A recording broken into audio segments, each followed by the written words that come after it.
Hi guys, it's Crystal. Welcome back to my channel. Today I'm going to show you guys 5 quick tips that I have for you while designing a t-shirt. So let's go ahead and get started. Okay, so let's start with uploading your own SVG file. Now this may be from Etsy, somebody's website, blog. Today, for example, it's going to be from Auntie Tay's website. So if you guys are not a member, definitely check it out. It's like $8 a month. She has a ton of SVG files. So what I'm going to do today is I'm going to show you using one of hers and bringing it over. This same process is going to work for whatever website you're getting this from. It should all work the same. So for example, if you have an Auntie Tay membership, you can see that she has her SVG files right here. I'm going to click on that here. And the one we're going to be using today is from her Disney collection. So she has classic characters and she has princesses. I'm going to use the classic characters.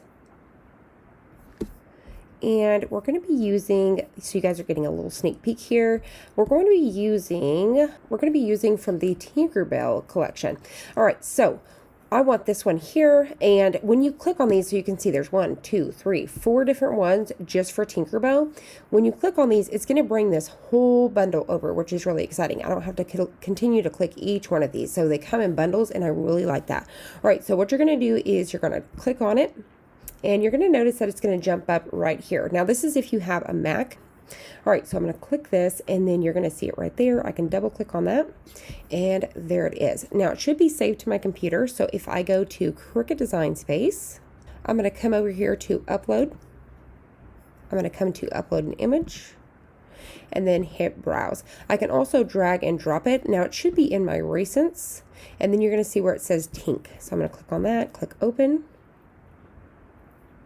And here it is. So you're going to see that they're all going to come in just like this. I'm just going to leave it named Tink. You can rename it whatever you want to. I'm going to hit Save.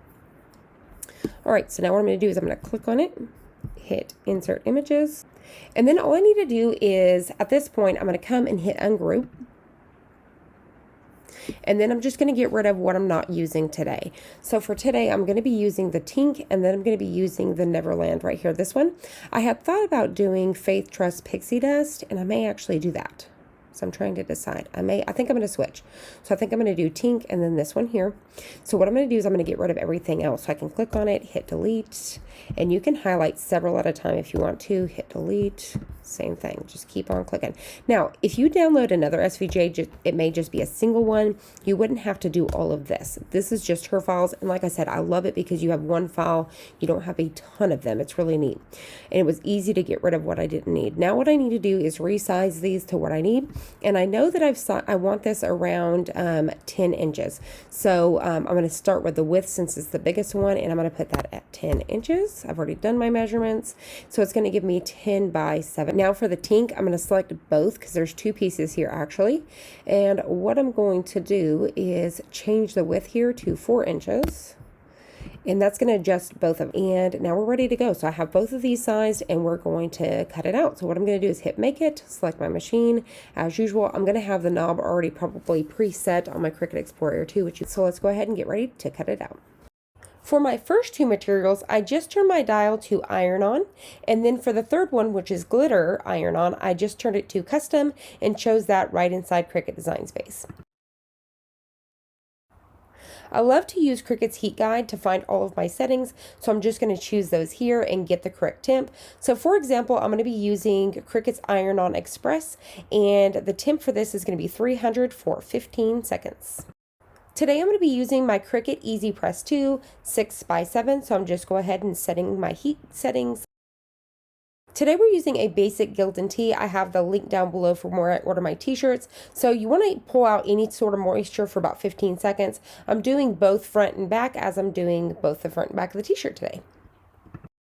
All right, so now we're going to find our placement on the back of the t-shirt. I come down around 4 to 5 inches when it comes to the back of the t-shirt. So we're just finding that center. So as you guys know, I love to use the Cricut ruler for this.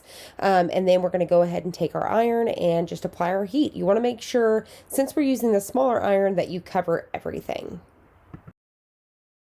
Once you get done with the back, you want to flip it over and press the front for another 15 seconds. So make sure that you're going to go over the whole design. So don't just press in one spot. Make sure it's going to cover the entire design on the front as well, if that makes sense. Now we're going to be using Everyday Iron-On from Cricut, so I'm going to bump this up to 315 for 30 seconds. All right, the back of the t-shirt is completely cooled down, so we can just peel that right off. You can see how amazing that came out. I just love it. Super pretty. All right, so we're going to flip the t-shirt over. Now, here goes tip number 2. So I'm using the logo gridded, and I will have that linked down below to find my placement. I like to do 4.5 by 3.5. So now I'm just going to apply the heat for 30 seconds. Tip number 3 is a cooling bag. Now, this is a cooling bag that I have made. It's no-sew. I will show you guys in a video very soon. And as you guys can see, it's going to cool it down very quick, and you're just going to pull it right up. Tip number 4 is layering your glitter on top. So make sure your final step is glitter. So this is actually going to look like it is tucked behind, but it's not. It's the top layer. So now this is at 330 for 30 seconds. As you guys can see, I'm going to go right back in with that cooling bag. It's going to quickly cool it down for me so there's no wait time, and I can peel it right up. Now the shirt came out super cute. You could definitely just leave it just like this, or you can use tip number 5 and add a little bit of bling. So today we're using Anti-Tase Bling. You can save 10% by using my promo code. All of this is linked down below.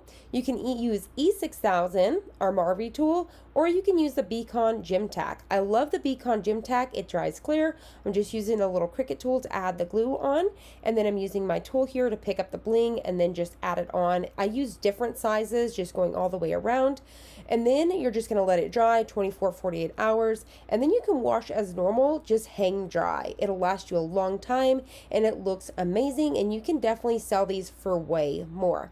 So I hope you guys enjoyed this. I hope you found it helpful. If you did, please hit the like button down below and subscribe, and I'll see you guys on the next one.